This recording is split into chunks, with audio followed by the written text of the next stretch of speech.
হাতুড়িওয়ালা একজন ফেরেশতা কবরের মধ্যে নামবে, আর চোখ দিয়ে কোনো কিছু দেখবে না রে আমার কুমিল্লার বাবা। তার কান দিয়া ফেরেশতা কোনো কিছু শুনবে না। হাতুড়ি নিয়ে এমন ভাবে কবরবাসীর আঘাত করবে, মুনাফিকরা এমন ভাবে আঘাত করবে, আর কাফের এমন ভাবে হাতুড়ি নিয়ে আঘাত করবে, 70 গজ মাটির নিচে নিয়ে ঢুকাইয়া দিব। গায়রা সাকালাইন, দুইটা প্রাণী আওয়াজ শুনবে না। গরু কবরের কান্নার আওয়াজ শুনবে, ছাগল কবরের কান্নার আওয়াজ শুনবে, প্রাণীগুলো কবরের কান্নার আওয়াজ শুনবে, দুইটা প্রাণী কান্নার আওয়াজ শুনবে না। বলছে গায়রা সাকালাইন, সাকালাইন মানে হলো একটা জিন জাতি আর একটা মানুষ জাতি। এই দুইটা প্রাণী কবরের আযাবের আওয়াজ শুনবে না কেন? ওয়া মা খালাকতুল জিন্না ওয়াল ইনসা ইল্লা লিয়াবুদুন।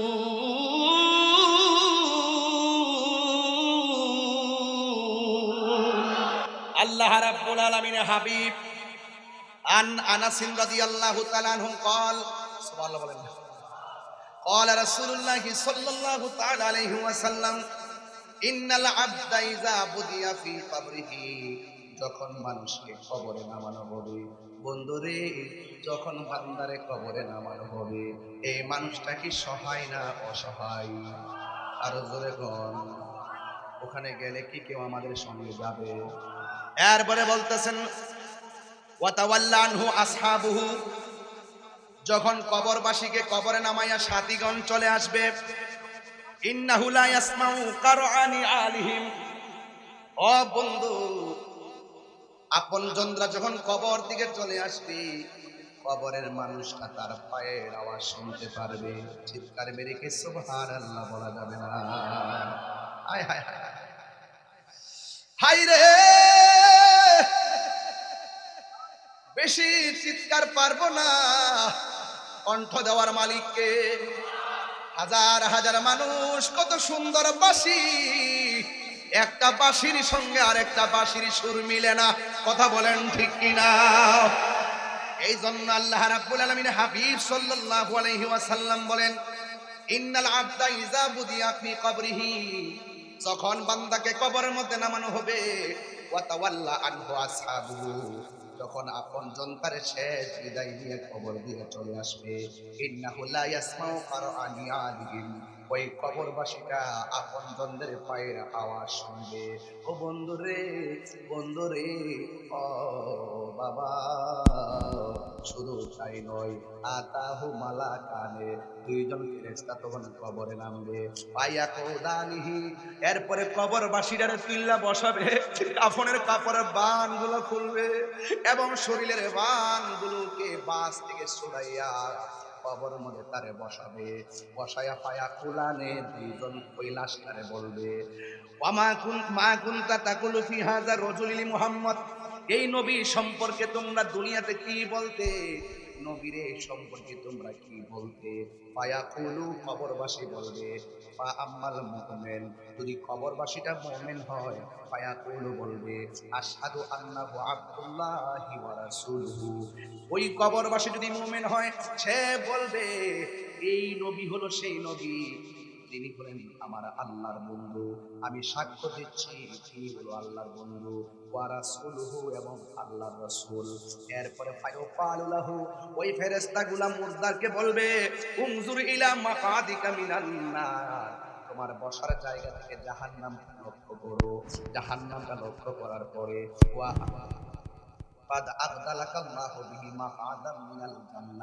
কবরবাসী বলবে, আমি প্রশ্নের উত্তর দিয়েছি জাহান্নামের আগুন কেন?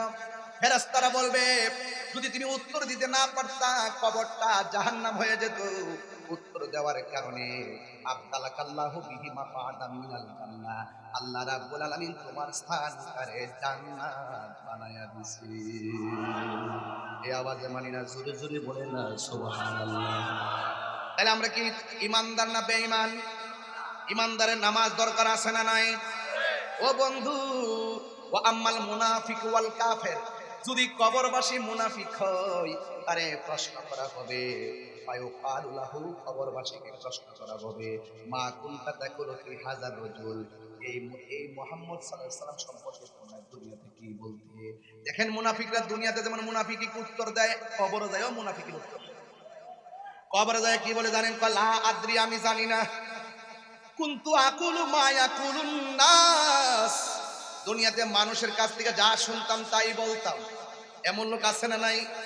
কিতাব দেখে না, দলিল দেখে না, কামরার হুজুর কইছে, আমরা মাওলানা কইছে, আমরা এমুক কইছে, তমুক কইছে। কবরে যাওয়ার পর সে বলবে লা আদ্রি, আমি জানি না।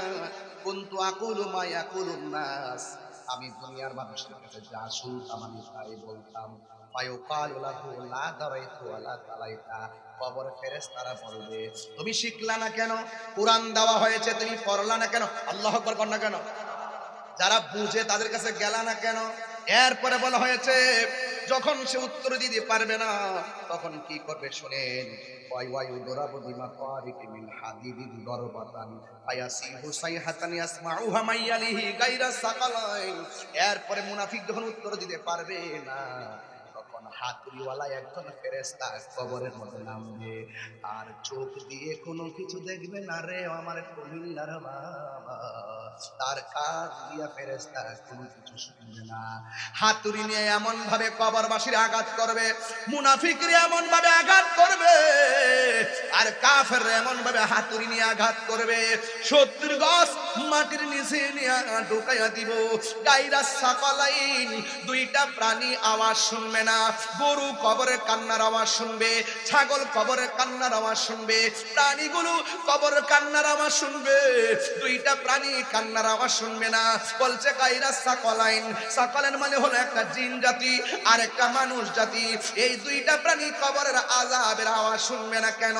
ওয়া মা খালাকতুল জিন্না ওয়াল ইনসা ইল্লা লিয়াবুদুন।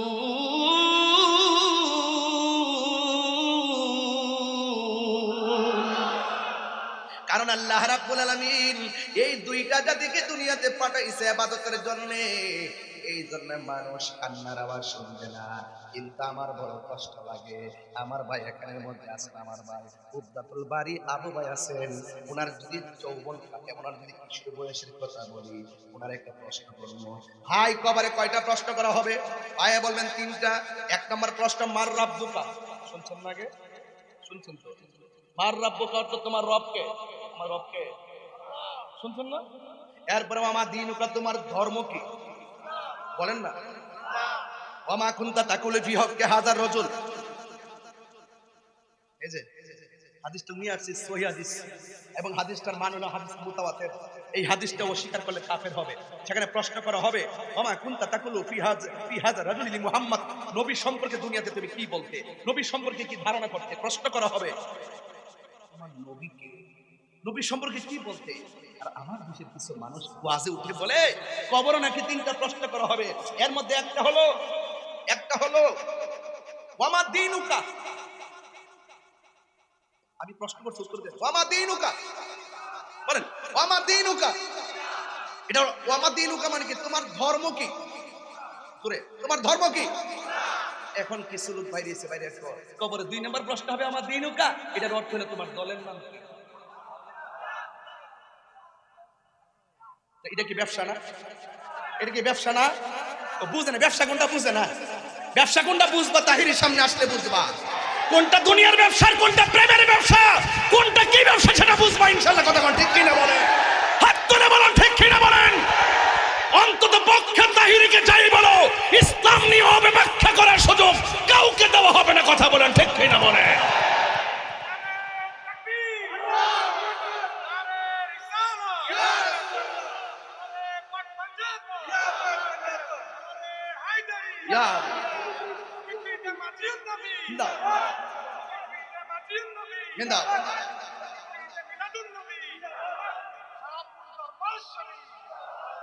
আমার দীনুকা অর্থ কি? তোমার ধর্ম কি? আপনার ওয়াজ করে আমার দীনুকা খবর অনেকে 3টা প্রশ্ন হবে, রাজনীতির প্রশ্ন। হ্যাঁ 3টা প্রশ্নে রাজনীতির হবে। তোমার দলের নাম কি? তাহলে এটা কি অপব্যাখ্যা না ভাই? অপব্যাখ্যা না। এইভাবে মানুষকে প্রতারণা করবেন না। যেহেতু আমরা ধর্ম নিয়ে কাজ করি, ধর্মের অসঙ্গতি যেখানে হবে সেখানে আমরা রুখে দাঁড়াবো। এই আপনারা কেউ দেশ আসবেন, কেউ যাবে, এটাই স্বাভাবিক। কিন্তু ধর্ম এটা এমন একটি জায়গা, এটা শান্তির বার্তা দেয়। এই দেশে হিন্দু মুসলমান পাশাপাশি তারা তাদের পূজা করছে, আমরা আমাদের মাহফিল করছি, নামাজ পড়ছি, তারা তাদেরটা করবে, আমি আমারটা করব। তারা তাদেরটা যেভাবে করে সুন্দর হয় সেটাই করবে। আমি প্রয়োজন তাদেরকে নিরাপত্তার জন্য আমরা আমাদের জায়গা থেকে সিকিউর করব। কিন্তু এই নয় যে আপনি ওখানে গিয়ে বলবেন রোজার পূজা এক কথা। হিন্দুরা তো বলে না এই কথা যে আমাদের রোজা আমাদের এক কতই, এ পিঠার ও পিঠা এগুলো বলে, এগুলো কিন্তু বলবে না, সাবধান। এগুলো বললে আমাদের এই প্রজন্ম ধর্ম থেকে ছিটকে যাবে। কথা বলেন ঠিক কিনা বলেন? এরা প্রতারিত হবে। এ সমস্ত বিষয়গুলো আমাদের মুসলমানের জলাঞ্জলি, মুসলমানদের অস্তিত্বের জলাঞ্জলি দেয়। কথা বলেন ঠিক কিনা বলেন? এইভাবে কথা বলবেন। আমি নিষেধ করলাম, যারা যেটা জানেন না সেটা বলবেন না। যদি জানতে চান, যিনি জানেন তার কাছে যান। কথা বলেন ঠিক কিনা? আমাদের ধর্মের নাম কি? আরো বড় করে, ধর্মের নাম কি? ৩২টা দাঁতের ভিতরে জিহ্বাটা যেমন নিরাপদ, আমরা মুসলমানদের কাছে অন্য ধর্মের মানুষগুলো তার চাইতে বেশি নিরাপদ থাকতে হবে। দ্যাটস রিয়েলিটি এবং দ্যাটস ইসলাম। এটাই ইসলাম, এটাই বাস্তব। কথা বলেন ঠিক কিনা? এটাই সত্য। কিন্তু অন্য কোনো ধর্মের মানুষের উপরে কোনো জুলুম করা যাবে, কোনো কিছু চাপিয়ে দেওয়া যাবে, তাদের কোনো ক্ষতি করা যাবে? আপনার কাজ ধর্মের দাওয়াত দেওয়া। কথা বলেন ঠিক কিনা বলেন? এই জন্য আমার যুবক ভাইয়েরা, আমি প্রায় মাহফিলের মধ্যে বলি, কবরের ভিতরে যাওয়ার আগে সোজা হওয়ার দরকার আছে না নাই? আপনারা বড় করে বলুন, ইজ্জতের মালিক কে? আমার নবীকে জানের চাইতে বেশি ভালোবাসতে হবে। আমার নবীকে নিজের মার চাইতে বেশি ভালোবাসতে হবে। নবীর ভালোবাসার চাইতে যদি দুনিয়ার কোন নেতারে বেশি ভালোবাসো, আপনি কোনোদিন ইমানদার হতে পারবেন না। কথা বলেন ঠিক কিনা? পাইলে নিরালাহি গো নবী, পাইলে নিরালাই, পাইলে নিরালাহি গো নবী। আরে দুই কদমে চুমু খাবো, দুই কদমে চরণে ধুলি মাকে বগাই, পাইলে নিরালাই গো নবী, পাইলে নিরালাই। আমার নবী নূরের নবী, আমার নবী জিন্দা নবী, বলো আমার নবী, আমার নবী জিন্দা নবী। দয়া করে থাই গো নবী, মরণের বেলায় বলো না দয়া করে, মরণের বেলায় পাইলে নিরালাই গো নবী, পাইলে নিরালাই, পাইলে নিরালাই গো নবী, পাইলে নিরালাই। দুই কদমে চুমু খাবো, দুই চরণে ধুলি মাখে বগাই, পাইলে নিরালাই গো নবী, পাইলে নিরালাই। কঠিন হাসরের দিনে কে তোরাবে নবী বিনে। সুবহানাল্লাহ বলবেন না? ওই দিন দেখলাম এক মাওলানা সাহেব বলতেছে, হাসরের মাঠে নবী সুপারিশ করবো, দূরের কথা নবীর জান লই নাকি ফেলা দিবি। এই কথা বললে কি সাধারণ আমি কেন? আমি তো হুজুর না, একটা রিক্সাওয়ালা তো মানুষ। এতে করবো যে আমরা নামাজ রোজা এ করি না করি, নবী ছাড়া হাসর মাঠে কোনো গতি। নবীর সুপারিশ আমরা চাই কি চাই না? আবার কি বলে জানেন? কয় নবী নাকি হাসর মাঠে বলবে, আমার নেকের পাল্লা ভারী হয় নাকি বদের পাল্লা ভারী হয়। নবী নাকি নিজের গুনার জন্য নিজেই নাকি পেরেশানি থাকে। আর বড় করে কেন নাউজুবিল্লাহ। তো এই কথাগুলো যখন আমি তুলে ধরি, তখন অনেকে মনে করে আমি উগ্রতা ছড়াই, উস্কানি দিই, আমি বিভিন্ন কথা বলি। একটা লোক যদি অন্যায় করে, তার প্রতিবাদ করা না হলে তার অন্যায়টা সঠিক হয়ে যায়। কথা বলেন ঠিক কিনা? এই জন্য আমরা ওই অন্যায়কারীকে প্রশ্রয় দিব না। যারা ভালো কথা বলে তাকে সহযোগিতা করব, যারা সীমা লঙ্ঘন করে আমরা তাদেরকে সহযোগিতা করব না। এই জন্য আমি বলতেছি, সবাই বলেন, কঠিন হাসরের দিনে কে তোরাবে নবী বিনে, বলো কঠিন কে তোরাবে নবী বিনে।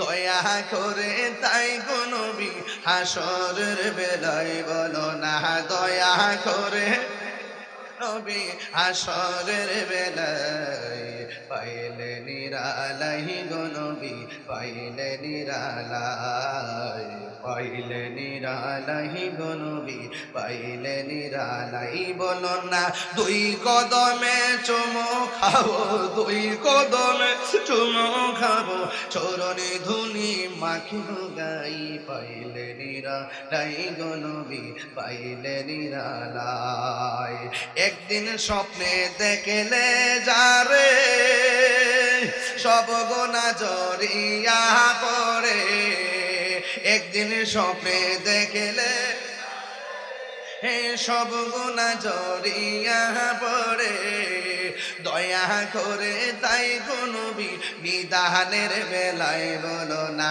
দয়া করে নবী নিদানের বেলায় পাইলে নিরালাই গো নবী পাইলে নিরালাই পাইলে নিরালাই গো নবী পাইলে নিরালাই সুরে সুরে কি আল্লাহু আকবার বলা যাবে না ওই কবরে যাওয়ার আগে নামাজের দরকার আছে না নাই আর বড় করে বলো আছে না নাই আল্লাহ রাব্বুল আলামিন আমাদেরকে দুনিয়াতে পাঠাইছেন একমাত্র আল্লাহর গোলামি করার জন্য আর আমার নবীকে জানের চাইতে বেশি ভালোবাসতে হবে নবীরে ভালোবাসার সিস্টেম যদি বুঝতে চান সাহাবারা নবীকে কেমনে ভালোবাসছে ওই দেশে যাওয়া লাগবে ওই দেশের নাম কাম দেশ না ওই দেশের নাম হলো প্রেম দেশ সহযোগিতা করো সিদ্ধান্ত কি মোল্লার না আল্লাহ আর বড় করে সিদ্ধান্ত কি মোল্লার না আল্লাহ আল্লাহর সিদ্ধান্ত আমরা মানতে চাই কি চাই না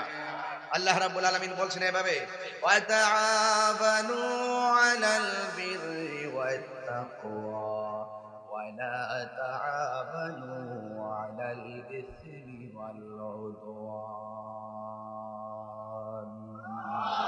আল্লাহ রাব্বুল আলামিন বলেন যারা নেকের কাজ করবে যারা ভালো কাজ করবে ওই কাজের মানুষগুলোকে তোমরা সাহায্য করো আর যারা আল্লাহকে ভয় করবে তোমরা তাদেরকে সহযোগিতা করো আজকে মাহফিলে যারা এসেছেন নিঃসন্দেহে ভালো কাজ করেছেন আজকের মাহফিলে যারা টাকা দিয়ে সহযোগিতা করেছেন নিঃসন্দেহে ভালো কাজ করেছেন আজকের মাহফিলটা বাস্তবায়নের জন্য পিছনে যারা কাজ করেছেন প্রশাসন সহকারে তারা ভালো কাজ করেছেন আপনারা জবান খুলে বলুন ভালো কাজের সহযোগিতা করার জন্য কে বলেছেন এরপরে বলছেন যাদের অন্তরে আল্লাহর ভয় থাকবে আল্লাহর ভয় কি জিনিস জানেন তো আপনারা আল্লাহর ভয় মানে হলো যারা গুনাহ করার সময় চিন্তা করে কেউ দেখে না দেখে কে এইরকম আল্লাহকে ভয় করে যারা গুনার কাজ ছেড়ে দেয় আল্লাহ রাব্বুল আলামিন বলেন ওয়ালিমান খাফা মাকামা রাব্বিহি জান্নাতান আল্লাহ রাব্বুল আলামিন বলেন আমি আল্লাহকে ভয় কইরা যারা গুনার কাজ ছেড়ে দিবে আমি আল্লাহ রাব্বুল আলামিন তাদেরকে একটা জান্নাত দিব না তাদেরকে দুইটা জান্নাত দিয়ে দিব আল্লাহু আকবার বলেন না জান্নাত দেওয়ার মালিক কে দুনিয়াতে অনেকে জান্নাতে দিয়েছে এটা চলবো এটা পাবলিকে খাইবো এটা তাহিরিরা খাইবো জাহিরিরা খাইবো এগুলোকে সুন্নি জনতা খায় জান্নাত দেওয়ার মালিক কে ওয়া বাশশিরিল্লাযীনা আমানু ওয়া আমিলুস সালিহাতি আন্না নাতিন তাজরি মিন তাহতিহাল আনহার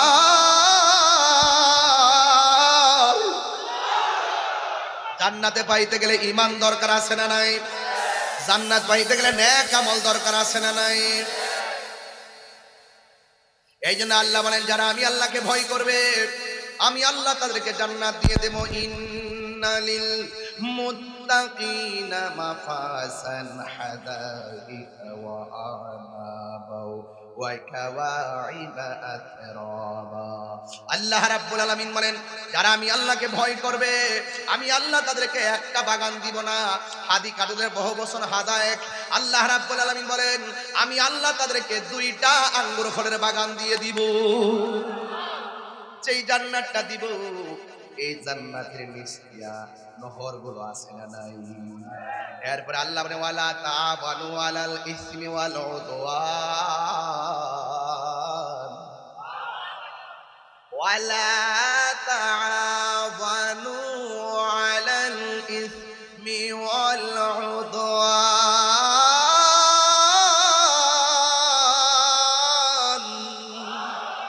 আল্লাহ বলে যারা গুনার কাজ করবে এদেরকে সহযোগিতা করা যাবে না, যারা সীমা লঙ্ঘন করবে এদেরকে সহযোগিতা করা যাবে না। যারা জ্যান্ত একটা মানুষ মারা যাওয়ার পরে কবরে দেওয়ার পর 14 দিন পরে কবর থেকে তুইল্লা যেই মুসলমান ওই লাশের গায়ের মধ্যে আগুন ধরায় দেয়, এটা সীমা লঙ্ঘন। আল্লাহ বলে ওয়ালা তাআওয়ানু আলাল ইসমি ওয়াল উদওয়ান, যারা সীমা লঙ্ঘন করে এদেরকে সহযোগিতা করা যাবে না। ঠিক কিনা বলে? হাত তুলে বলা ঠিক কিনা বলেন? ইয়া রাসূল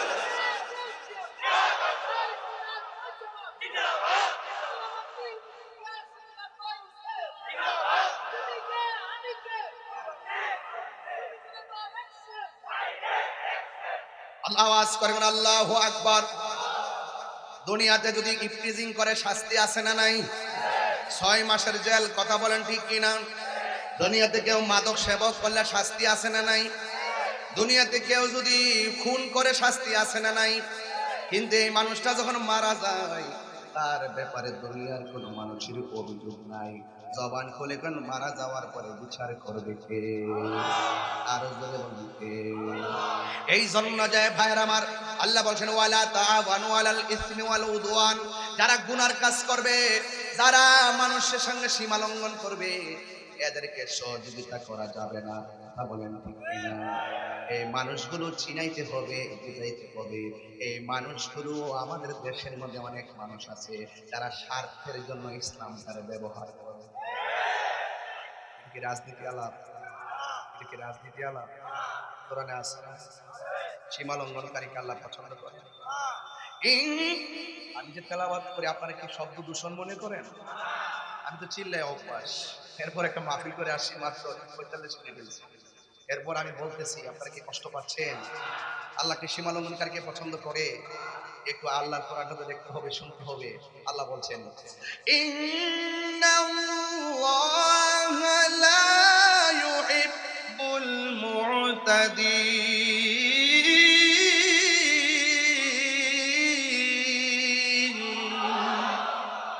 আল্লাহ রাব্বুল আলামিন সীমা লঙ্ঘনকারীকে পছন্দ করে। এই জন্য সীমা লঙ্ঘন করা যাবে, গুনার কাজ করা যাবে। এই জন্য গুনার কাজ যদি করেন হিসাব আছে না নাই? আরো বড় করে হিসাব আছে না নাই? এই জন্য আপনাদের সবাইকে সোচ্চার থাকতে হবে। রাতের বেলা ঘুমাইবেন ঈমান নিয়া, এমন একটা সময় আসবে ঘুম থেকে উঠবেন বেঈমান হইয়া।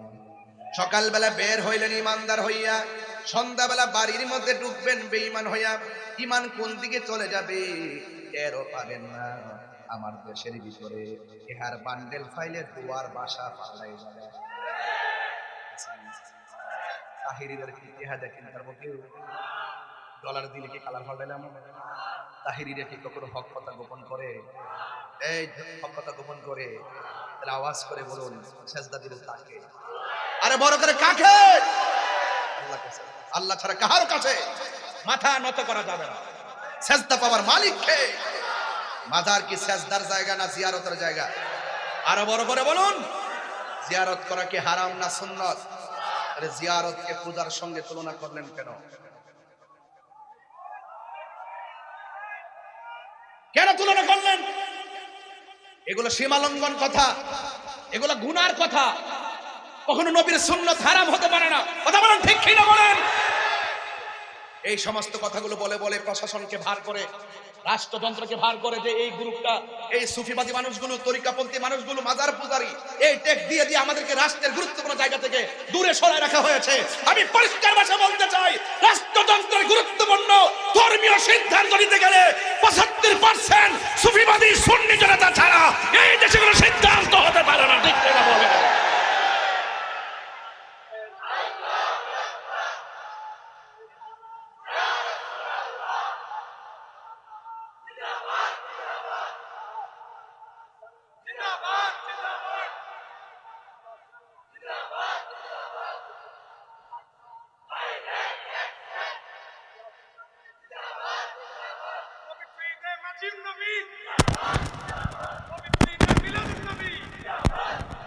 আল্লাহু আকবার বলেন, আরো বড় করে আল্লাহু আকবার। অশান্তি না শান্তি? ইসলাম অর্থ কি? ইসলাম অর্থ কি না বলেন? সাহাবীরা নবীরে কেমন ভাবে ভালোবাসছে? জীবনের চাইতে বেশি না কম? আরো বড় করে বেশি না কম? বেশি ভালোবাসছে। কেমন? আমার নবী বলে, সাহাবী হকের জন্য যুদ্ধের ময়দানে যাওয়া লাগবে। এবার আমার নবী সাহাবীর হাতের মধ্যে তলোয়ার দিয়ে দিলেন, ওই তুমি যুদ্ধের ময়দানে যাইবা, তুমি যদি শহীদ হয়ে যাও তোমার পরে সে পতাকাটা হাতে নিবে, তুমি যদি শহীদ হয়ে যাও সে পতাকাটা হাতের মধ্যে নিবে। তিনজনকে সেনাপতি বানাইয়া আল্লাহর হাবিব একটা যুদ্ধের ময়দানে ছেড়ে দিয়েছেন। তারা কি যুদ্ধের ময়দান থেকে পলায়ন করেছে?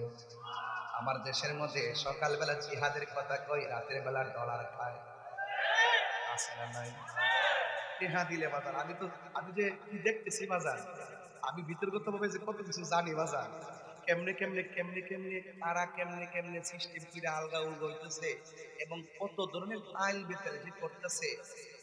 মানে মাওলানারা ধর্ম যারা গবেষণা করে তারা যে এত প্রকার বিতর্কত ভাবে যে এত মুনাফিক হইতে পারে আমি ভাবছি না।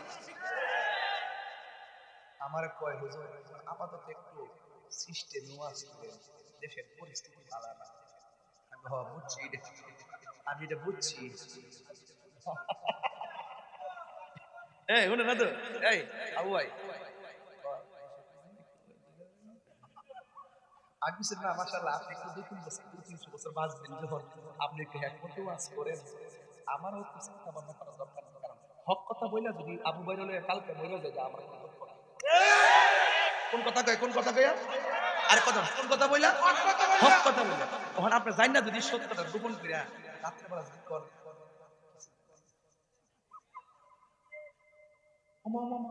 মৌলবী শব্দে সকালবেলা রঙ একটা ধরছে, এটা কি চাই?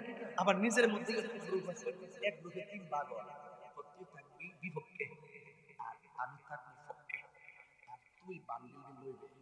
গ্রুপ একটা ভাগ করছে 3 ভাগ, অর্ধেক জায়গায় এর সাথে, অর্ধেক জায়গায় এর সাথে। এই লোকগুলো হলো মুনাফিক। এই মুনাফিকদের জন্য এই দেশের মাটিও রিস্কে আছে, ধর্ম রিস্কে আছে। কথা বলেন ঠিক কি না? সুন্নিরা দেশ রক্ষা এবং ধর্মের সুরক্ষায় কথা বলে। আমাদের ইতিহাস না দেখেন, আমরা কোনোদিন কোন চেয়ারের জন্য লবিং করি নাই, কাউকে যায় ধরিও নাই। আমরা বলছি ভাই রে, আপনারা আপনাদের মতো চলতে থাকেন। এই দেশের ইনটেনজে মাটি নিয়ে যদি কোনো ষড়যন্ত্র হয়, ধর্ম মদিনাওয়ালার সেই প্রেমের ধর্মকে নিয়ে যদি কেউ অপব্যাখ্যা করে আমাদের ধর্মের সুরক্ষার জায়গাকে কলুষিত করতে চায়, তাদেরকে চেক দিয়ে রেখে আপনারা আরো 100 বছর থাকেন। প্রয়োজন আমরা কাজে লাগাই। আমরা দ্বারা আমরা পারি আর না পারি, কিন্তু আপনার ক্ষতি করতে হবে না। আমরা যাই করি না করি দেশের ক্ষতি করব না, ধর্মের ক্ষতি করব না। এই দেশে 53 বছর পর এরপরে আইসো আমরা প্রমাণ করতে সক্ষম হয়েছি কি সবাই তো মৌলবী, এই গ্রুপ তারা ভালো মনে হইরে সারা জীবন কারেন্টে চলছিলাম রে, এরা দিলুম গিতুলে থেকে সার্ভিস করতা সুযোগ পাইলে দি ফানুস সাহেবের মতো আবার ফোনা দিয়া সুবল মার সিন্নারে কেন ভাইসা ভাইসা সিন্নারে কে কিছু লোক আছে, সবাই না, কিছু লোক আছে ও পাগল, হে পাগল, আরে বারে হে পাগল, এই পাগল কি ঘরে আগুন লাগালে আগুন লাগতো না? সুস্থ মানুষের কাজ কি এই পাগলটার একটু দূরে রাখা। ওই আরেকটা পাগল, আরেকটা পাগল, এই কোটা একটু কমাই দে রে বাবা, বাইরে বাইরে করতেছে, বিল্ডিং বিল্ডিং আছে তো, এই কোটা কমাই রাখ। একটা পাগল গত 25 দিন আমার মাথাটা পুরো নষ্ট হয়েছিল। সে বলতেছে নবীজির স্ত্রী মুমিনদের মা খাদিজাতুল কুবরা রাদিয়াল্লাহু তাআলা আনহা জীবনে নাকি নামাজ পড়ে না, রোজা রাখে না, জীবনে নাকি পর্দাই করে না, অথচ উনি কিন্তু বড় হুজুর। উনিও আচ্ছা, ওনার নামটা কি? আমির হামজা। এই সুন্দর একটা কথা বলছেন। আমি তাদের হাই কমান্ডও বলে দিয়েছি যে এগুলো একটু সামলান বাবা রে, এগুলো কি করেন একটু সামলান। নবীর আপনি যদি সরাসরি কোরআন সুন্নাহর বাহিরে কথা বলেন, আমরা কি ছাইড়া দিব? আমরা তো এই দেশ নিয়ে আছি, আমরা অন্য দেশ নিয়ে নাই। আপনি আপনার মতো চলেন, কিন্তু আপনি যখন কোনো অপব্যাখ্যা করবেন আমরা আপনাকে ধরবো। এই যে দেখেন একটা হাদিস আমি কালকা বাইর করছি, আউয়ালু মান সাল্লামা আন নবী সাল্লাল্লাহু আলাইহি সাল্লাম খাদিজাতুল কুবরা রাদিয়াল্লাহু তাআলা আনহা, সুম্মা আলী ইবনে আবি তালিব রাদিয়াল্লাহু তাআলা আনহু, সুম্মা জাফর রাদিয়াল্লাহু তাআলা আনহু। হযরতে যায়েদ ইবনে হারেসা বলতেছেন, আউয়ালু মান সাল্লামা আন নবী সাল্লাল্লাহু আলাইহি ওয়াসাল্লাম, নবীজির সাথে পৃথিবীতে সর্বপ্রথম যে মহিলাটা নামাজ পড়ছে ওই মহিলাটা হলো মা খাদিজা। এরপরে কেডা? ওয়া আলী ইবনে আবি তালিব রাদিয়াল্লাহু তাআলা আনহু। সুবহানাল্লাহ বলবেন না? এরপরে কেডা? ওয়া জাফর রাদিয়াল্লাহু তাআলা আনহু। এত বড় সহিহ দলিল থাকার পরও যেই ব্যক্তি মাহফিলে এসে বলে খাদিজা এত গবেষণা কইরা নাকি তিনি দেখছেন মা খাদিজাতুল কুবরা নামাজ পড়ে নাই, জীবনও এক ওয়াক্ত, রোজাও একটা রাখে নাই, এমনকি পর্দাও নাকি করে নাই, অথচ মা খাদিজা হলো সেই খাদিজা ইসলামের ক্রান্তিকালে ইসলামের জন্য তার সকল সম্মানী। এরপর দেখেন রাহমাতুল লিল আলামিনের সহধর্মিণী আমাদের মা যেই খাদিজাতুল কুবরাকে স্বয়ং আল্লাহ নিজে সালাম দিয়েছে। আরে তাকবীর, আরে রিসালাত, আরে রিসালাত, আরে সুন্নাত ওয়াল জামাত। পবিত্র ঈদে মাজিউর নবী, পবিত্র ঈদে মিলাদুন নবী, শাহপুর দরবার শরীফ, আলা নবী সাহেব কেবলা পীর মুফতি গিয়াসউদ্দিন তাহিরি সাহেব। আমি মনে হয় একটু চিল্লাচিল্লি বেশি করতেছে আজকে। আমি কিন্তু খুতবা পড়ি নাই রাত্র বেশি হওয়ার কারণে, আর কিছুক্ষণের মধ্যে ওয়াজ শেষ করে দিব। কারণ আমি যেই সময় যেভাবে রাত্র বেশি হয়েছে, যাই বলে কালকে শুক্রবার আমার অনেক কাজও আছে। মারহাবা জোরে বল। তাহলে আওয়াজ কি আর 2 ঘন্টা? হ্যাঁ, তুমি তো ওয়াজ করো না, যে ওয়াজ করে হ্যাঁ না বুঝে আওয়াজ করে কোন আল্লাহু আকবার। মা খাদিজাতুল কুবরা কি পর্দা করেন নাই? নামাজ পড়েন নাই? তো যেই ব্যক্তি বলে আমি এত পড়াশোনা করছি কোথাও পাই নাই, তো হেরা কি পড়াশোনা করছে জানেননি? হেরার হুজুর কথা আমল করছে। আর আমরা সরাসরি নবী পাকের নুরানি জবান মুবারকের কথা হাদিসে পাইয়া আমল করি। কথা বলেন ঠিক কিনা বলেন? তো এই জন্য আমি গতকাল বলছি তাকে জাদুঘরে রাখার জন্য। জাদুঘরে রাখলে কি হবে? মানুষে বুঝবে যে আন্তর্জাতিক একটা মিথ্যাবাদী এই দুনিয়াতে ছিল, এই হলো আমির হামজা। কথা বলেন ঠিক কিনা বলেন? এবং শুধু তাই না, সে কয়েকদিন আগে, 1 সপ্তাহ আগে বলছে, আবু ভাই আমার তো নবীজি তো ভাই কারোর জন্য দিন, নবীজি তো আমাদের সব, এখানে যদি কেউ অন্যায় করে এটা বলতে হবে, কেউ মাইন্ড করেন না প্লিজ। সে গত সপ্তাহ বললো নবীজি নাকি সাংবাদিক ছিল। এটা কি কথা? এটা কি কথা?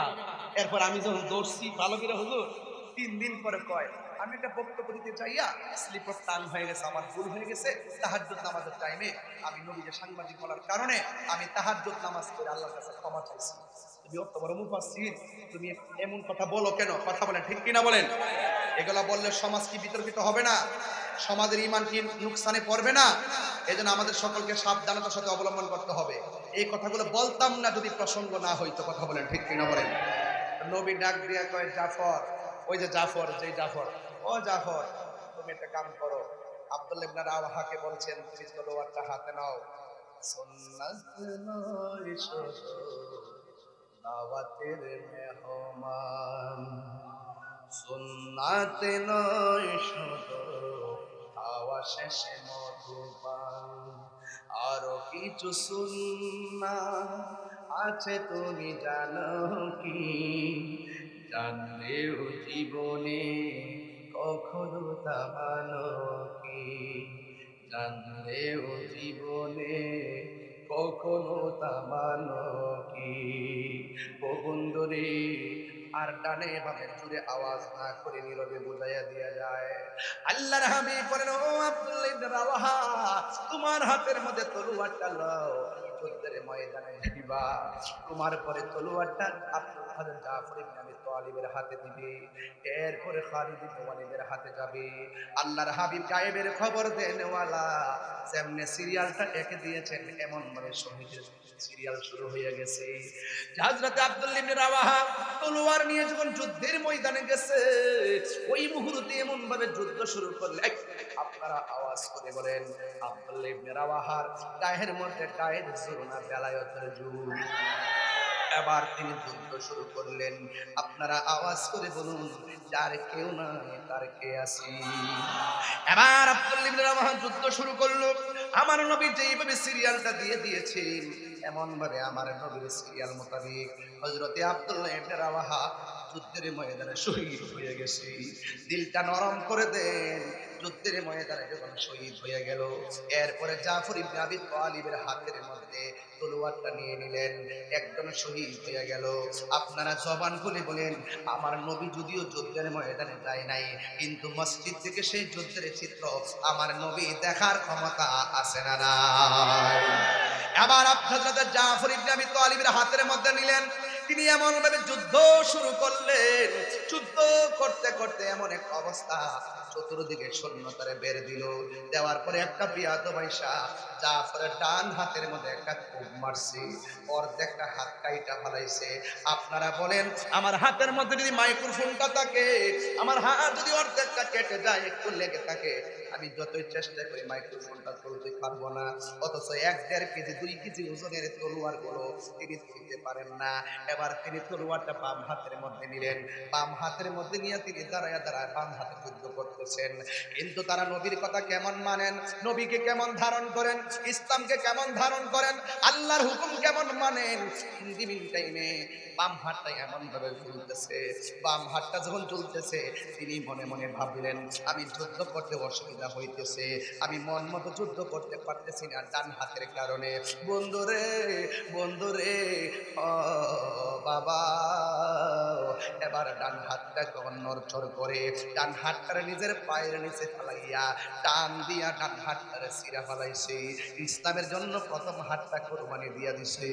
এরপরে বাবা হাতের মধ্যে তলোয়ারটা নিয়ে যুদ্ধ করে গো। একটা বিয়াদব বাম হাতের মধ্যে এমন জোরে একটা কোপ মারছে, কোপ দেওয়ার পরে বাম হাতটা কেটে ফেলে দিল। এবার তলোয়ারটা মাটির মধ্যে পড়ে গেল।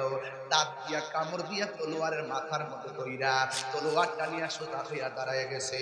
দুই হাত দিয়া দর দর করে রক্ত ঝরে রে আমার কুমিল্লার বাবা। ইন দি মিন টাইমে দাঁত দিয়া তিনি তলোয়ারটা ঘুরাইতে থাকে। আল্লাহু আকবার জোরে বললে আমার আল্লাহ খুশি হয়ে যাবে। হাই রে, বিয়াদবরা চোখের মধ্যে আঘাত করলো, বুকের মধ্যে আঘাত করলো, করতে করতে মাটির মধ্যে ফেলে দিল। হঠাৎ করে আমার আল্লাহর হাবিব বলতেছেন, তোমরা জানোনি আমার জাফর যুদ্ধের ময়দানে শহীদ হয়ে গেছে, আমার জাফর যুদ্ধের ময়দানে শহীদ হয়ে গেছে। তোমরা জানোনি আমার জাফর কি করুণ ভাবে শহীদ হয়েছে, ডান হাত কেটে ফেলেছে, টান দিয়া ডান হাতটারে ছিঁড়া বাম হাতের মধ্যে তলোয়ারটা নিয়ে গেছে, বাম হাতটারে কেটে ফেলেছে, ও তলোয়ারটারে কামড় দিয়া দাঁত দিয়া ধরছে। ও আমার যুবক ভাইয়েরারি, ও মুরব্বি আব্বারা, ও পর্দার আড়ালের মা বোনেরা, এলাকার গণ্যমান্য ব্যক্তিবর্গ একটু খেয়াল দেন রে আবা। ও বন্ধু, আমার নবী বলে, ও পৃথিবীর মানুষ, তোমরা জানোনি আমার জাফর দুনিয়াতে হাত কুরবানি দিছে, নিজের জীবনটারে কুরবানি দিয়া দিছে। তোমরা জানোনি আমার জাফরের দাম আল্লাহ কত বাড়াইবো। আমার নবী আপনার নবীকে সাহাবায়ে কেরাম বলেন, ইয়া রাসূলুল্লাহ, নবী গো, ও মায়ের নবী কেমন বাড়াবে? আল্লাহর হাবিব বলেন, হাসরের ময়দান যেদিন কায়েম হবে, ওই কঠিন মুসিবতে মানুষ যেদিন নাফসি নাফসি বলে কাঁদবে, ওই কঠিন মুসিবতের সময় শাফাআতি লি আহলিল কাবাইর মিন উম্মতি, আমি আমার উম্মতের জন্য যেদিন হাসরের ময়দানে শাফাআতের ফাইলটা আমি নবী উকিল হইয়া, আমার উম্মত যখন আসামি হবে, উম্মতের পক্ষে আমি উকিল হইয়া, আল্লাহ পাক যেদিন হাকিম সাজবেন, ওই হাকিমের সামনে শাফাআতের ফাইলটা আমি ডিল করব। ওই কঠিন মুসিবতের সময় আমি আল্লাহর পক্ষ থেকে শাফাআত করার পরে আমি যখন সুপারিশ করব, আল্লাহ আমার সুপারিশ যখন গ্রহণ করবেন, আমি সব উম্মতগুলোকে বেছে বেছে আলগা আলগা করব। করার পরে সব উম্মতকে নিয়ে আমি জান্নাতের দিকে রওনা দিব। ও কুমিল্লার বাবা, জবান খুলে বলুন, ও আমার আদর্শ সদরের বাবারা, বাসগড়টার বাজারের বাবারা, আপনারা আওয়াজ করে বলুন, আমার নবীর সঙ্গে আমরা জান্নাতে থাকতে চাই কি চাই না? আল্লাহর হাবিব ভাই, আমি সবার জন্য সুপারিশ কইরা আমি যখন রওনা দিব, আমি একটা উটের উপরে উঠব। উটের নাম হলো কাসওয়া। কয়েকটা প্রাণী বেহেশতে যাবে, একটা হলো মাছ। কোন মাছটা? তেলাপিয়া মানে তোর মাথা জানোস তা মানুষ থেকে ঘাড়া কয়লা আছে কি তার কই তেলাপিয়া তেলাপিয়া কি একটা অবস্থা বলছে আবার সামনে বইছে ওটা মারহাবা পাগল আছে ভক্ত ভক্ত অনেক ভক্তটা খুব শক্ত এই জন্য শাসন করি প্রয়োজনে সে আবার ইসলামের জন্য রক্ত দিতে রাজি আছে পুরো ওয়াশটার বিশেষ করে একবারে বাংলাদেশে ঢুকাইয়া প্রাণ দয়ালে রে গৃহস্থেরা দলে দলে হাঁস মুরগি কতই পালে সন্ধ্যা হলে ডাক দিয়া লয় ঘরে যার যত পালিত ছিল সকলরে তো ঘরে নিল আমি একা রইলাম অন্ধকারে প্রাণ দয়ালে রে সন্ধ্যা হইল ডাক দিলে না মরে আর হে লুছে তেলা ফিয়া তেলা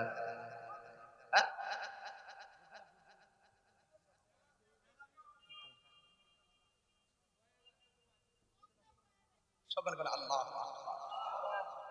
তাইলে আপনারা বলেন যে এই মাসটা জান্নাতে যাবে এই মাসটা হলো সেই মাস এই মাসটা আমার ইউনুস নবীরে বক্ষণ করেছিল কথা বলেন ঠিক কিনা আর একটা গাছ জান্নাতে যাবে ওই খেজুর গাছটা হলো উস্তনে হান্নানা এবার একটা উট বেহেশতে যাবে এই উটটা হলো আমার নবী যেই বাহনের মধ্যে যেই উটটা ব্যবহার করতেন সেই উটটা জান্নাতে যাবে জোরে জোরে কে সুবহানাল্লাহ বলা যাবে না আল্লাহু আকবার এই জন্য আমার যুবক ভাইরা আল্লাহর হাবিব বলেন আমি সবাইকে নিয়ে জান্নাতে রওনা হব আমার জাফর যে যুদ্ধের ময়দানে শহীদ হয়ে গেছে তোমরা জানোনি এই জাফরের সম্মান আল্লাহ কত বাড়াইছে কয় যেদিন আমি উটের উপর উঠবো আমার উটের গলার মধ্যে একটা রশি থাকবো এই রশিটা অন্য কোনো সাহাবীর হাতে থাকবে না এই সাহাবীর হাতে থাকবে সে হলো আযানের পাখি ইসলামের প্রথম মুয়াজ্জিন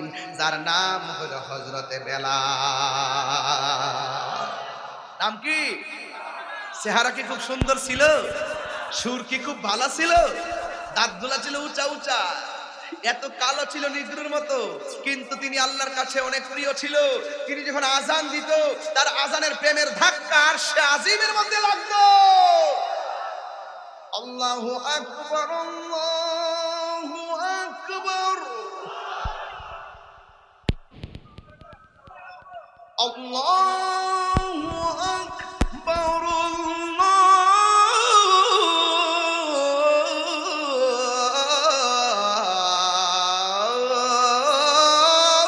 আল্লাহু আকবার শান্তি লাগেনি আশহাদু আল্লা ইলাহা ইল্লাল্লাহ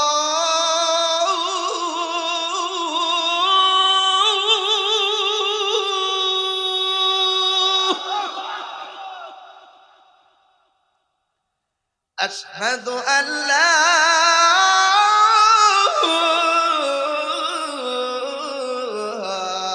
إله إلا الله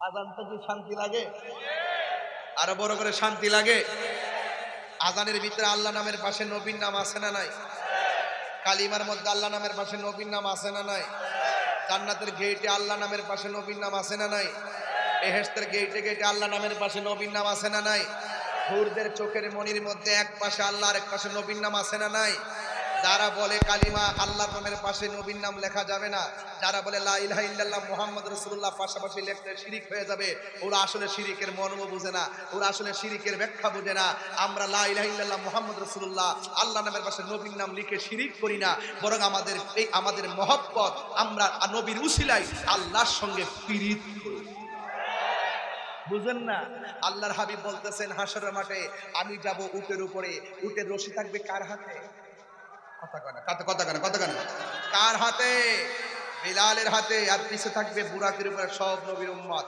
ইন্তিমিন টাইমে সব নবীর উম্মত থাকবে আমার নবীর উম্মতের পিছনে যদি কন্যা সুবহানাল্লাহ এরপর আমার নবী বলেন এই জাফরের মর্যাদা আল্লাহ এত বাড়াই দিছে, যখন সব মানুষ যখন হেঁটে হেঁটে জান্নাতে যায়, তখন আমার জাফর যে দুনিয়াতে 2 হাত কেটেছে, 2 হাতের মধ্যে আল্লাহ রাব্বুল আলামিন 2টা পাখা লাগায় দিবে, 2টা ডানা লাগায় দিবে। এই 2টা ডানা যখন লাগায় দিবে, বেহেশতের সেই নুরানি পাখার ডানা দিয়া সে সবার মাথার উপর দিয়ে দিয়ে উড়াল দিয়ে দিয়ে জান্নাতে ঢুকে। তাহলে যারা আল্লাহর জন্য নবীর জন্য জীবন দেয়, এদের দাম কি কম না বেশি? আরো বড় করে, কম না বেশি? অপন্দরে নাই নাই 2 জন সাহাবী নাই, লাস্টে একজন সাহাবী, যার নাম হলো খালিদ ইবনে ওয়ালিদ।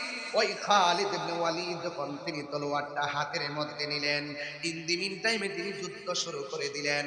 এমন ভাবে যুদ্ধ শুরু করলেন, খালিদ ইবনে ওয়ালিদের একটা উপাধি আছে, সাইফুন মিন সুয়ুফিল্লাহ, যাকে আল্লাহর তরবারি সমূহের মধ্যে একটা তরবারি বলা হয়। আল্লাহু আকবার কোন না কেন? যাকে আল্লাহর তরবারি সমূহের মধ্যে একটা তরবারি বলা হয়। ওই খালিদ ইবনে ওয়ালিদের হাতের মধ্যে তলোয়ারটা নিয়ে নিল। এখন আমি আপনাদের বাসগড়টাই প্রমাণ করতে চাই। আপনার বাসগড়টা বাজারের মধ্যে মানুষের কাছ থেকে ভোট নিতে চাই। আপনারা জবান খুলে কোন শহীদ হয়ে গেছে কয়জন? আর জোরে কোন কয়জন? আমার নবী সেনাপতি বানায়া পাঠাইছে কয়জন? বাকি আছে কয়জন? এই জন যদি ফেল হয়, গোটা যুদ্ধ চলে যাবে কাফেরদের অনুকূলে। কিন্তু হযরত খালিদ ইবনে ওয়ালিদ ইন দি মিন টাইমে, ওই খালিদ ইবনে ওয়ালিদ তিনি যুদ্ধের ময়দানে পতাকাটা হাতে লইয়া, তলোয়ারটা হাতে লইয়া তিনি যুদ্ধ শুরু করলেন। বন্ধুরে বন্ধুরে, ও বাসকড্ডার বাজারের বাবা, কুমিল্লা দর্শনের বড় বন্ধুরা, কি বলবো আপনাদের সামনে নবীর সাহাবীদের মহব্বত। এবার তিনি যুদ্ধ শুরু করলেন।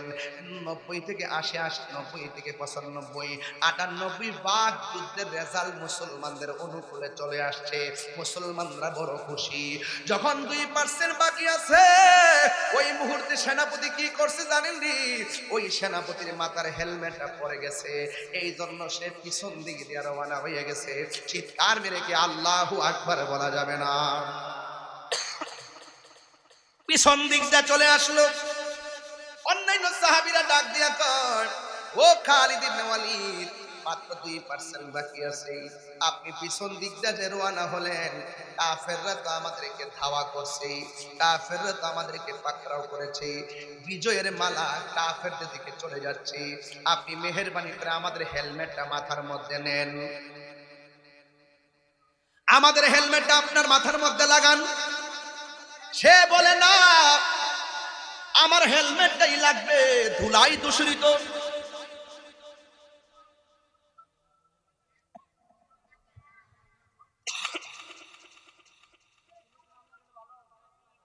ধুলাই দূষিত, ঘোড়ার পায়ের ধুলাই দূষিত হওয়ার কারণে হেলমেটটা খুঁজে পাওয়া যাচ্ছে না।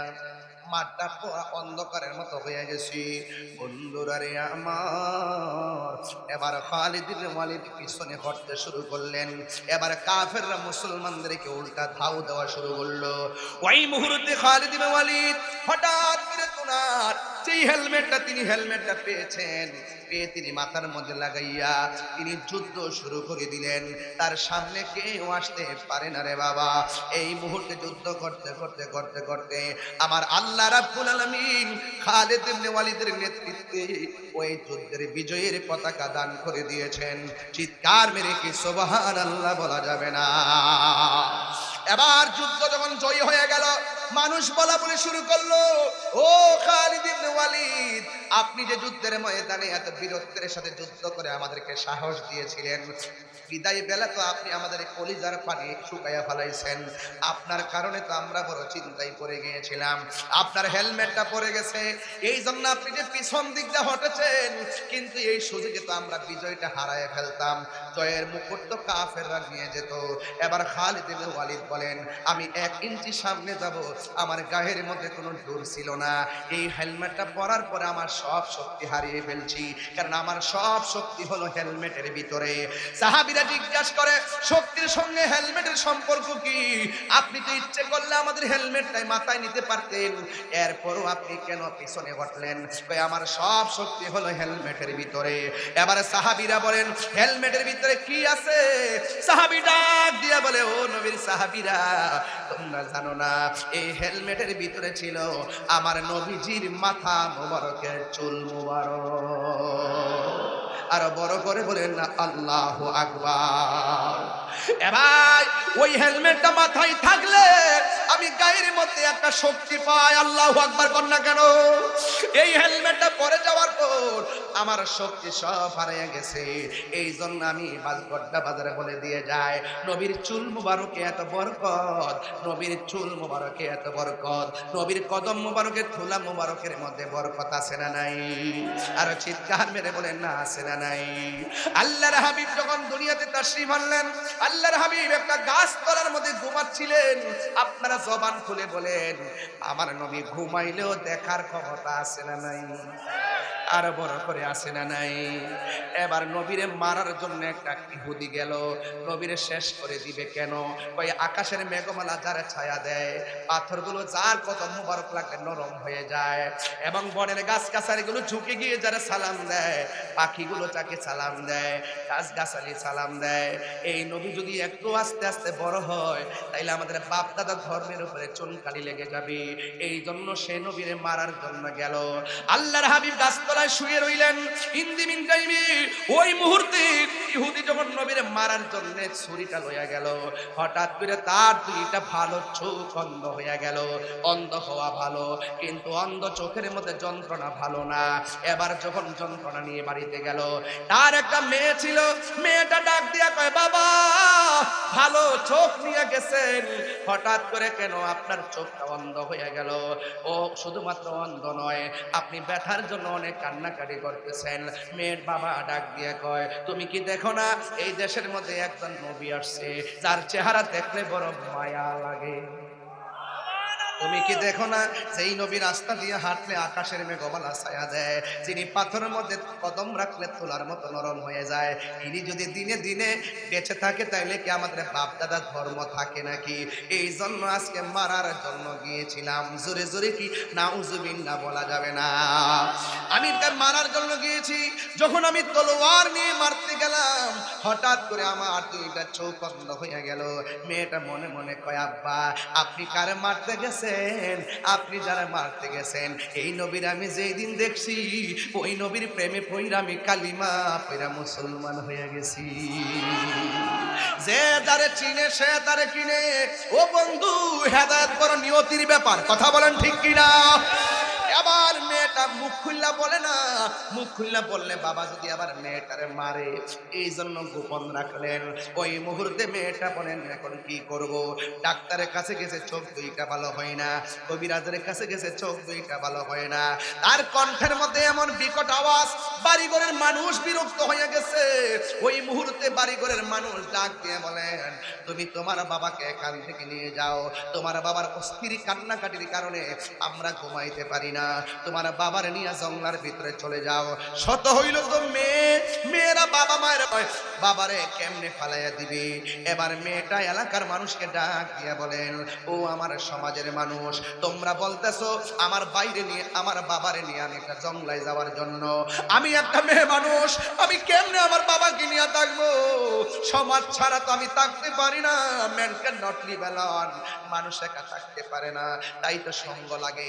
আমার সঙ্গে তো কোনো সঙ্গ নাই। আই থিঙ্কিং অ্যাবাউট মাইসেলফ, আমি আমার জীবন নিয়ে বড় শঙ্কা করছি, চিন্তা করছি। তোমরা একটা কাম করো, শুধুমাত্র আজকে রাত্রটার সময় দাও, আগামীকাল আমার বাবাকে নিয়ে আমি জঙ্গলায় চলে যাব। কিন্তু আমার বাবার কারণে তোমরা কষ্ট পাও, সেটা আমি কোনোদিন বরদাস্ত করব না। তোমাদের কথা মোতাবেক একটা রাত আমাকে থাকতে দাও। ওই মুহূর্তে মেয়েটা রাতের বেলা নামাজ পড়া ঘুমাইয়া গেছে। মেয়েটা ঘুমের ঘরে স্বপ্নে দেখেন কে জানে তার আয়েশা বলতেছে, মা তোর বাবার চোখের মধ্যে কবিরাজের ওষুধ বাইটটা দিল কাজ হবে না। তোর বাবার চোখ যদি ভালো করতে চাস, যেই নবীরে মারতে গেছে ওই নবীর কদম মুবারকের ধুলা মুবারক তোর বাবার চোখের মধ্যে লাগাইয়া দে, দেখবে তোর বাবার অন্ধত্ব দূর হইয়া ভালো হইয়া গেছে। আর জোরে জোরে কন্যা সুবহানাল্লাহ। এবার মেয়েটা ঘুম থেকে উঠলো, ওইটা মনে মনে ভাবতেছে, আমার বাপ যারে মারতে গেছে তিনি কি আমার বাবাকে ধুলা মুবারক দিবে নাকি? কয় না। এবার মেয়েটা তো নবীরে ভালোবাসে, মেয়েটা কয় বাবা যদিও নবীরে মারতে গেছে, আমার নবী তো রহমাতুল লিল। জোরে কোন রাহমাতাল লিল ওয়া মা আরসালনাকা ইল্লা রাহমাতাল লিল আলামিন। আমার নবী হলো রহমাতুল লিল আলামিন। এবার আমি নবীর কাছে গেলে নিশ্চয়ই নবী আমাকে ফিরাইয়া দিবে না। আমার নবী তো প্রায় সময় বলতেন সালুনি সালুনি, আমার কাছে যা চাও আমি তাই দিব। এবার মেয়েটা অনেক সাহস কইরা নবীর বাড়িতে গেছে গো, যায়া ডাক দিয়ে দিয়া সালাতু ওয়াসসালামু আলাইকা ইয়া রাসূলুল্লাহ, ইয়া রাসূলুল্লাহ আপনার কদমে সালাম। আমি একটা দরখাস্ত নিয়ে আপনার কাছে এসেছি। আমার বাবা জাতে হলো ইহুদি, আপনার খুব সহ্য করতে না পাইরা আমার বাবা আপনাকে মারার জন্য তলোয়ার নিয়ে আসছে। আমার বাবা আপনাকে মারার জন্য ঘুমের মধ্যে আঘাত করতে আসে। আমার বাবা অন্ধ হয়ে গেছে, এখন অন্ধ হয়েছে তো বড় কথা নয়, আমার বাবার চোখের মধ্যে এমন জ্বালা, এমন যন্ত্রণা, এমন ব্যথা, এমন বিষ, বাড়িঘরের মানুষ কেউ ঘুমাইতে পারে না। সবাই বলছে আমার বাবার যেন আমি দূরে কোথায় নিয়ে যাই। আমি একদিন সময় নিয়ে রাতের বেলা ঘুমাইছি, ঘুমের ঘরে আমি স্বপ্নে দেখলাম আমার একজন এসে বলতেছে আপনার কদম মুবারকের ধুলা মুবারক লাগাইলে আমার বাবার চোখ নাকি ভালো হয়ে যাবে, দিবেন নি গো নবী,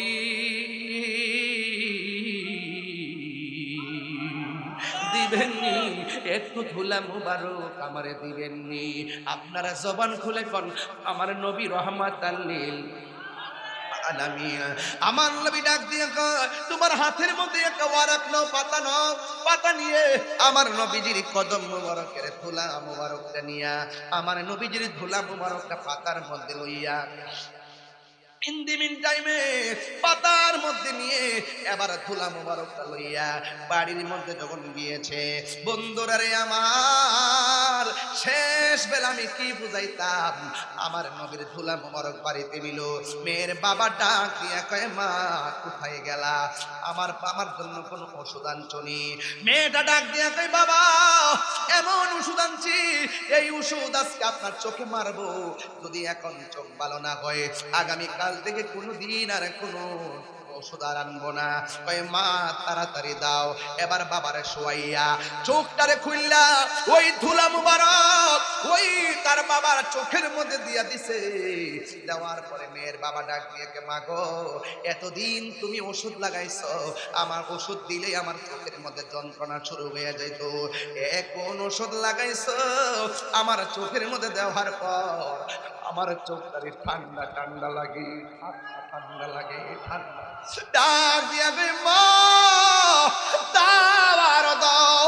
ওষুধ দেওয়ার পর মেয়েটা ডাক দিয়ে বে বাবা আপনি একটু চোখটা খুললা দেখান না, আপনি আমারে দেখেননি, এতক্ষণ তো আমারে দেখেন নাই, এতক্ষণ তো ব্যথায় ভরপুর ছিল, এখন ব্যথা দূর হয়ে গেছে, একটা বার দেখেন না আমারে দেখেননি। মেয়ের বাবা চোখ খুললাকে মাগো আগে যেমন দেখতাম এখন আরো দ্বিগুণ ভালো দেখতেছি, কোন কবিরাজ দিকে ওষুধ আনছো নামটা বলো না, চামড়া সিল্লা হইলো স্যান্ডেল বানাইয়া দিয়া হইলো আমি ঋণ পরিশোধ করব। মেয়েটা মনে মনে কয় আমার বাবা নবীরে মারতে গেছে, আমি যদি এখন নবীর নাম বলি আমার বাবা না জানি কি কর। এরপর বাবা বারে বারে রিকোয়েস্ট করে মা বলো না কোন ডাক্তার আমার চোখের চাহনি আমাকে ফিরিয়ে দিয়েছেন, একটা বার নামটা বলো না। মেয়েটা মনে মনে কয় যদি আমি নামটা বলি এমন হতে পারে রুক্ষ শরীর এখন শুষ্ক হয়ে যেতে এবং ভালো হয়ে যেতে পারি, একদম নির্জীব মন এখন সজীব হয়ে যেতে পারি।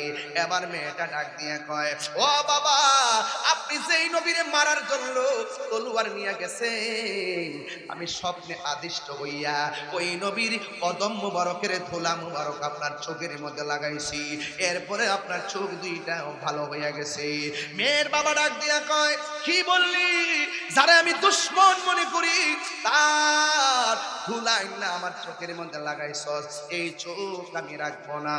খাতামাল্লাহু আলা কুলুবিহিম ওয়া আলা সামঈহিম ওয়া আলা আবসারিহিম গিশাওয়া ওয়া লাহুম আযাবুন আযীম। যার নসিবে হেদায়েত না, যার কলবে মোহর মেরে দিয়েছে, তারে আপনি যতই বুঝান সে বুঝবে না, ঘুরাইয়া ঘুরাইয়া আগের দিকে চলে যাবে। এই জন্য হেদায়েত বড় নিয়তির ব্যাপার, নসিবের ব্যাপার। এই মেয়ের বাবা কি করছে শুনেন, খেজুরের কাঁটা লইয়া বড় বড় কাঁটা নিয়ে কয় যে আমার দুশমন তার কদমের ধুলা আমার চোখের মধ্যে লাগাইয়া আমার চোখ ভালো হয়েছে, এই চোখ আমি রাখবো না। এবার খেজুরের বড় বড় কাঁটা দিয়া চোখের মধ্যে আঘাত করে। এবার মেয়ের বাবা তো কি ব্যাপার, কি ওষুধ লাগাই লো, আমি যে চোখের মধ্যে যত আঘাত করি আমার চোখের পাওয়ার দিয়ে আরো দ্বিগুণ বাড়ে। আর জোরে জোরে বলে না সুবহানাল্লাহ। এ বাবারা, এবার মেয়ের বাবা যাইতে যাইতে আমার নবীর কাছে গেল। এবার মেয়েটা বাবার আগে যাইয়া নবীরে ডাক দিয়ে কয়, ইয়া রাসূলুল্লাহ, নবী গো,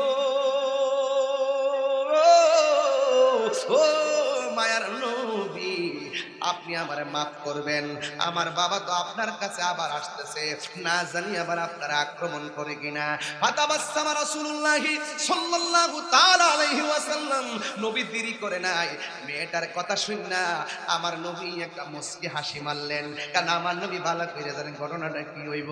এবার মেয়ের বাবা নবীর কাছে আইসা কয়ে, চোখ আমি রাখবো না। আল্লাহ ডাক দিয়ে কয়, জিবরাইল আমার বন্ধু নবীরে জানাইয়া দে, আমার বন্ধু নবীরে বলে দে এই পাগলার যেন আমার নবী একটা এলান দিয়ে দেয়। ডাক দিয়া কয়, ও নবী, ডাক দিয়া কয়, ও পাগলা, যেই কদমের ধুলা মোবারক তোমার চোখের মধ্যে লেগে অন্ধ চোখ ভালো হয়েছে, তুমি যতই চেষ্টা করো না কেন এই অন্ধ চোখ ভালো হয়েছে, এই ভালো চোখ আর অন্ধ হবে না। চিৎকার মেরে কি আল্লাহু আকবার বলা যাবে না? তাইলে এখন প্রশ্ন হলো, আপনি যে নবীর এখন আমার মতো আপনার কদমের ধুলা যদি ভালো চোখের মধ্যে দেন, টানার ঘরের মেনা,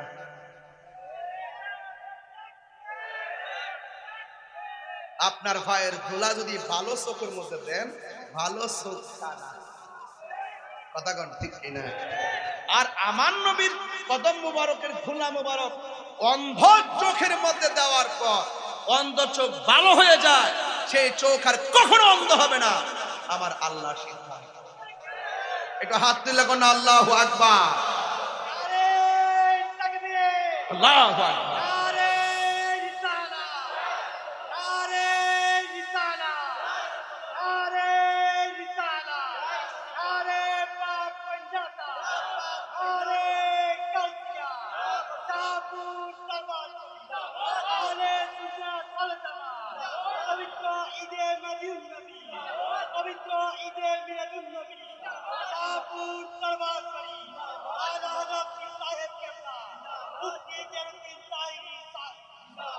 সকলে বলেন আল্লাহু আকবার। আমার বাবারা, নবীর সঙ্গে সৃষ্টি জগতের কাহার কোনো তুলনা আছে? আর বড় করে আছে? ওই নবীর শাফাত আমরা চাই কি চাই না? আরো বড় করে চাই কি চাই না? নবীর পক্ষে থাকলে লাভ আছে না নাই? শাহপুর দরবার শরীফ আহলুস সুন্নাত ওয়াল জামাতের একটি প্রাণ কেন্দ্র, কথা বলেন ঠিক কিনা? এই কুমিল্লাতে একটি অনবদ্য দরবার, যিনি এখানে অনেকদিন পর হুজুরকে পাশে পেয়েছি, অনেক পাশে পেয়েছি, পাশে পেয়ে কিন্তু অনেকগুলো কথা বলে আমি একটু দোয়া নেওয়ার সুযোগ পেয়েছি। এখানে আমাকে একটা শান বলতে বলছেন, আসলে শান তো আমি সব সময় বলি, আরো বলবো, আজকেও বলবো, একাধিকবার বলবো, কিন্তু একটি কথা বলতে চাই, নবীর শান বাড়াইছে কে? ওয়ারাফানা, বলেন ওয়ারাফানা লাকা যিকরাক, নবীর সম্মান বাড়িয়েছেন আমার আল্লাহ সুবহানাল্লাহ। শুধু তাই নয়, ওয়ালা সাউফা ইউতিকা রাব্বুকা ফাতারদা, আল্লাহ বলেন, ও বন্ধু, অচিরেই আমি আপনাকে দিতে দিতে দিতে দিতে এমন দেওয়া দেব আপনি সন্তুষ্ট হয়ে যাবেন। এটা মানে হলো হাসরের মাঠে সব উম্মত নিয়ে নবী বেহেশতের মধ্যে যাবে। আমরা গুনাহগার, নামাজ পড়ছি কবুল হয়েছে কিনা জানি না, রোজা রাখছি কবুল হয়েছে কিনা জানি না, হজ করছি কবুল হয়েছে কিনা জানি না, তবে একটা জিনিস জানি, আমরা নবীজিকে জানের চাইতে বেশি ভালোবাসি। রাইট রাইট, বলেন আল্লাহ, হয় নাই আল্লাহ আল্লাহ আল্লাহ, হাইতেছে বলো আল্লাহ। যেই জবান দিয়ে এখন আল্লাহর ডাক দিছি, এখন বলেন ইয়া রাসূলুল্লাহ, ইয়া রাসূলুল্লাহ। যে মুখ দিয়ে আল্লাহ এবং নবীরে ডাক দিছি, স্লোগান দিছি, আজকে থেকে ওয়াদা করলাম এই মুখ দিয়ে কোনোদিন নেশা ঢুকাবো না। ওই দিন কিন্তু ওই যে হ্যাঁ ওই দিন কিন্তু বিবির বাজারে বলছিলাম ক্যাডা ক্যাডা নেশা করেন হাত তোলেন। পরে একটা ছেলে কিন্তু হাত তুলছে, হুজুর আমি নেশা করতাম, আজকে থেকে ওয়াদা করলাম আমি আর নেশা করতাম না। বলছিল বলছিল আমি মনে করি এই ছেলেটা সাহসী এবং গর্বিত সন্তান। কথা বলেন ঠিক কিনা? এ দুষ্কৃতে স্বীকার করে এটা অন্যায় না, এটাই হলো ভালো লক্ষণ। কথা বলেন ঠিক কিনা? আল্লাহ বলছেন, আমার রাসূল বলছেন, যে ব্যক্তি গুনাহ করে তওবা করে সেই লোকটাকে আমার আল্লাহ বড় ভালোবাসে। কথা বলেন ঠিক কিনা? আজকে থেকে ওয়াজ, আজকে থেকে বলেন আমাকে বাবা খাইবো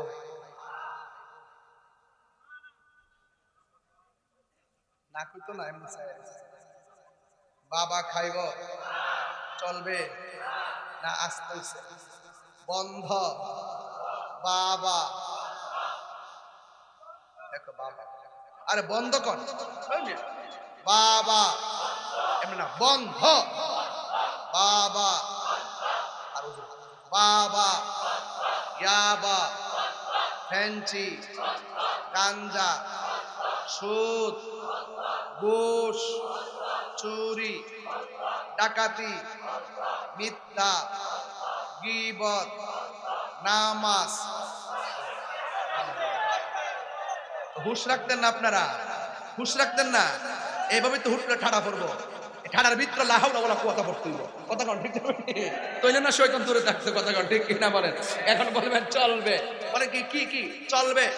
নামাজ, জামাইরা আপনারা কোন না চলবে, নামাজ, রোজা, হজ, যাকাত, ইবাদত, মহব্বত, সোহবত, খেদমত, ভালো কথা, ন্যায্য কথা, উচিত কথা, গাঞ্জা চলবে ইনশাআল্লাহ। বলেন ইনশাআল্লাহ। আমরা যা ওয়াদা করছি রক্ষা করতে পারবো? এই জবানে কোনদিন হারাম ঢুকবো, নেশা ঢুকবে? যদি আমার ওয়াজ 30 সেকেন্ডের জন্য আজকে ভালো লেগে থাকে, বিদায় বেলায় বলবো, আমার ওয়াজ যদি 30 সেকেন্ডের জন্য ভালো লেগে থাকে, আপনারা কোনোদিন আপনার মা বাপকে কষ্ট দিতে পারবেন না। মা বাপরে কষ্ট দিয়া শাহপুর দরবারে গরু লয়ে যাইবেন, ঈর্ষা বুজুরে বলবে তোমার মতন মুরিদ আমরার দরকার নাই। রাইট? মা বাপরে যে কষ্ট দেয় সে কোনোদিন সুখ পাবে? মা দোয়া করলে সন্তান ওলি হয়ে যায়। কথা বলেন ঠিক কিনা? মা সন্তান করলে সন্তান কি হয়ে যায়? ওলি হয়ে যায়। মার বদদুয়া দিলে হিরু জিরু হয়ে যায়। কথা বলেন ঠিক কিনা? এ কি হয়ে যায়?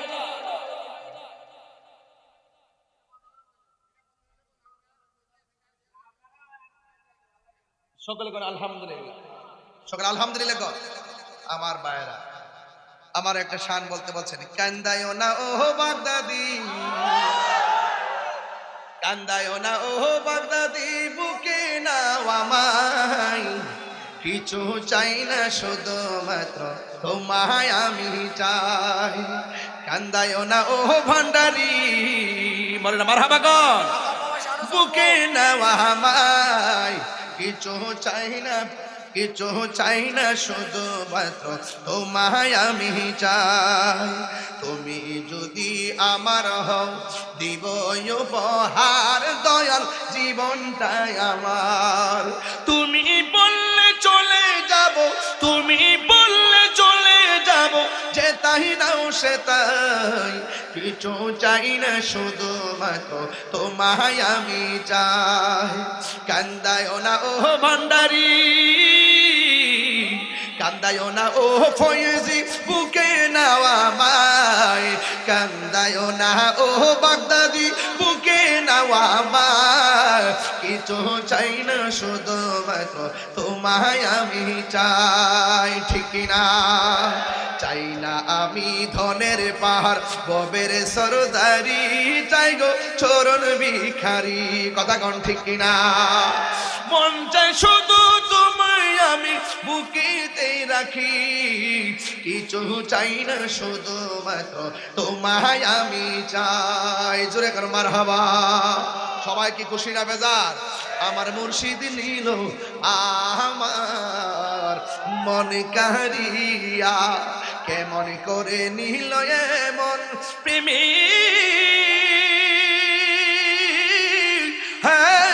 ডাক দিয়া গো, আমার বাগদাদ নিল আমার মন কারিয়া। ঠিক না মুর্শিদ আমারই মনে করলা গো হরণ, কি রূপ ও দেখাইয়া। এই তাহিরির কি দামাস, এই তাহিরির কি দামাস, যদি না যাহুলো হইয়া গো, আমার মুর্শিদ নিল আমার মন কারিয়া, আমার বাগদাদ নিল আমার মন কারিয়া। সবাইকে খুশি না বেজার? আর বড় করে খুশি না বেজার? সকলে বলে আলহামদুলিল্লাহ গণ। আমরা খুশি না বেজার? আর হাত তুলে মানে খুশি না বেজার? আল্লাহ আমাদের সকলকে কবুল করুক। আর জোরে করে আমিন। ভাইরা আমার, এই বাসগড্ডা বাজারের মাহফিলটি আমি ওয়াদা মোতাবেক সময় মতোই আসার চেষ্টা করেছি। আপনাদের সকলকে অনুরোধ করব, এখন সুন্নি জামাত কি 2 না 1? ভাগ আছে? দীর্ঘদিন আমাদের ভাগ, এখন কি আছে? সেই জন্য আমাদের শাহপুর দরবার শরীফ, সেই আহলুস সুন্নাত ওয়াল জামাতের একটি অনবদ্য কিংবদন্তি, আপনাদের আস্থাভাজন হিসাবে আপনারা সবসময় হৃদয়ে ধারণ করবেন, কথাগুলো মেনে চলার চেষ্টা করবেন, এবং যেই কোনো সময় আহলুস সুন্নাত ওয়াল জামাতের কল্যাণে যখন আপনাদেরকে ডাক দেওয়া হবে, আপনারা যৌক্তিক দাবি আদায় লড়াইয়ে মাঠে থাকবেন। আর বড় করে ইনশাআল্লাহ। এখানে আমাকে কি প্রশ্ন অনেক আগে দিয়েছে, আমি উত্তরটা আরো আগে দিতাম, কারণ আমি যেহেতু একটা ঘটনায় ঢুকছি, আমি চাই নাই যে ঘটনার মাঝখানে এই উত্তরটা আমি দিই।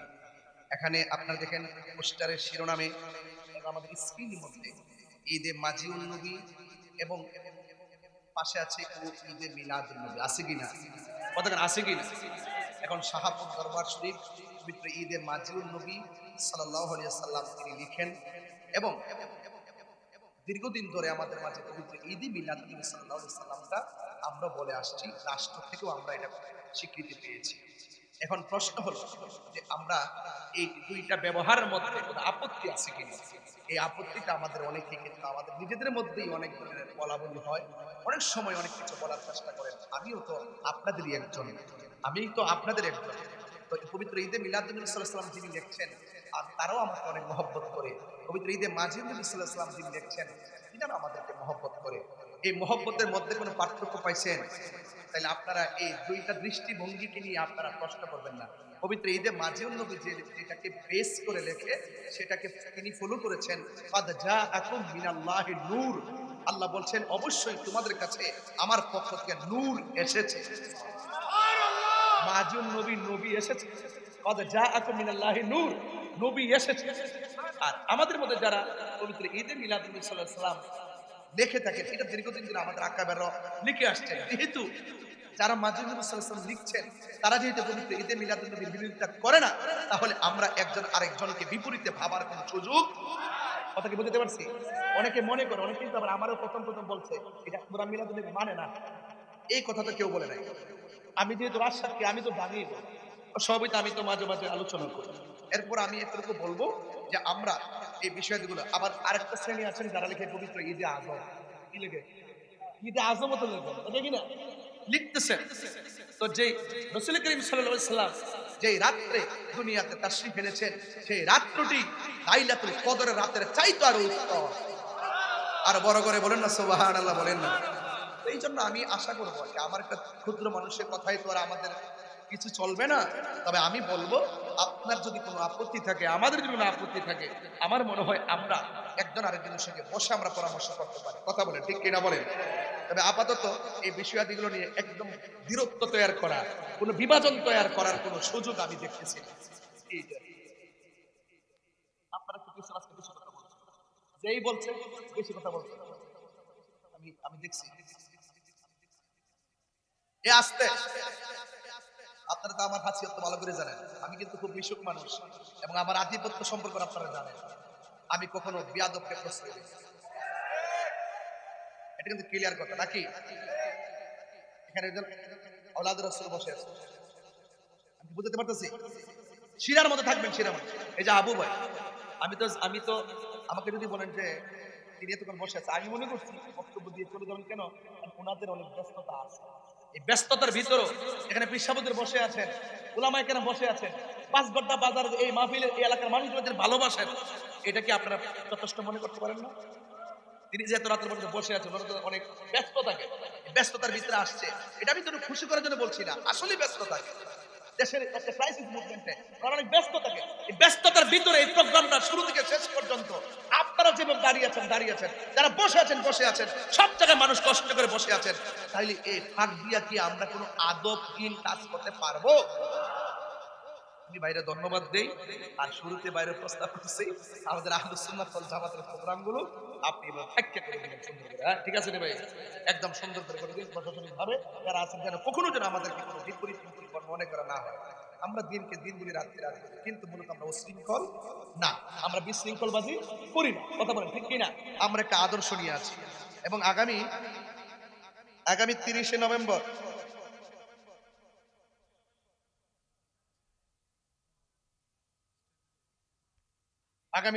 নভেম্বর মধ্যম মাঝিগাছা আমি আসবো। শাহপুর দরবার শরীফের পিসা হুজুর থাকবেন, আমি থাকবো, আমার ভাই আবু ভাই থাকবেন। আপনি থাকবেন কয়ে দিলাম, আগে বলে রাখি ইনশাআল্লাহ। ইনশাআল্লাহ। যাক আলহামদুলিল্লাহ। আরেকটা দাওয়াত ছিল, কই কাগজটা কোথায়? এই আরেকটা কাগজ তৃতীয় তৃতীয় দিগির পার দিনের বেলা। এই যে পাইছি, sorry, পাইছি, দেখি কইতে। আগামী 25শে অক্টোবর, হ্যাঁ, গুরুত্বপূর্ণ একটা মাহফিল। এখানে থাকবেন প্রধান আকর্ষণ আল্লামা, সভাপতিত্ব করবেন হযরত আল্লাহ মাওলানা মুফতি আবু নাসের জিয়াদি হুজুর মুদাজ্জিলুল আলী এবং প্রধান আকর্ষণ হিসেবে থাকবেন আমার উস্তাদ আল্লামা উপাধ্যক্ষ আল্লামা আবুল কাশেম মোহাম্মদ ফজলুল্লাহ হুজুর থাকবেন এবং প্রধান অতিথি হিসেবে থাকবেন জনাব তুফাইল আহমদ সাহেব এবং আরো অনেক অতিথিবৃন্দরা থাকবেন। আলহামদুলিল্লাহ বলেন। আপনারা সবাই থাকার চেষ্টা করবেন। আমি অনেক তাড়াহুড়া করে অনেক কথা বলেছি। আমার কথাগুলোর ভিতরে বেশিভাবে কথা বলতে গিয়ে ল্যাঙ্গুয়েজ এডিশন হতে পারে, স্লিপ অফ টাং হতে পারে এবং আমার উচ্চাঙ্গের কারণে অনেকের কষ্ট হতে পারে। আল্লাহ যেন এই কষ্টগুলো, এই দুঃখগুলো এই বিরক্তি মার্জনা করে দেন এবং আপনাদের কষ্ট পেতে আমাকে ক্ষমা করে দিবেন।